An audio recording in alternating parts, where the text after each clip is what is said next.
Apple design chief Jony Ive recently sat down for an interview with design, architecture, and fashion magazine Wallpaper to discuss Apple Park, Apple's newest campus in Cupertino, California, which he had a hand in designing, and the iPhone X, Apple's newest device. The iPhone X, Ive says, was designed to serve as a vessel for software, with a design that melds into the background. Apple's design team has always aimed to get design out of the way. We try to define a solution that seems so inevitable that it does recede, he said. In the future, Ive believes the iPhone X will offer capabilities it doesn't have now because software is always evolving, something he finds intriguing and fascinating. What I think is remarkable about the iPhone X is that its functionality is so determined by software. And because of the fluid nature of software, this product is going to change and evolve. In 12 months' time, this object will be able to do things that it can't now. I think that is extraordinary. I think we will look back on it and see it as a very significant point in terms of the products we have been developing. I've declined to comment on Apple's future product plans, but he said his design group is absurdly curious and constantly looking for alternatives.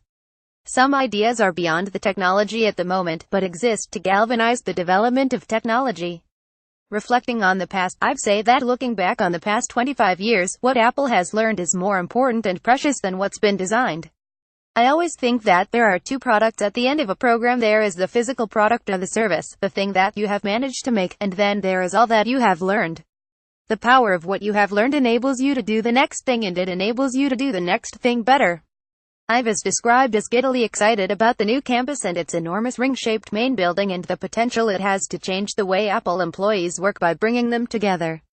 Design studios that are currently physically disconnected will be able to come together, so industrial designers can work with font designers, motion graphics experts, and so on. Ive says Apple Park has been designed to be inherently flexible and reconfigurable, with Apple able to very quickly create large open spaces, or lots of smaller private offices. The building will change and evolve, says Ive. I'm sure in 20 years' time we will be designing and developing very different products, and just that alone will drive the campus to evolve and change. Wallpaper's latest cover, designed by Ive. There were rumors suggesting some Apple Park employees were dissatisfied with the open office design at Apple Park, so much so that Apple Vice President of Hardware Technologies Jony Ive insisted his team work at a different location, but the Wallpaper piece mentions several times that office space within the main building is configurable, with teams able to choose individual offices or open spaces. Apple will, however, maintain its culture of secrecy. The way that we work is quietly, said Ive. We are conspicuously different in that, and it is an important part of who we are. Ive's interview with Wallpaper is well worth reading and offers further discussion about the Apple Park campus and the attention to detail that went into its design.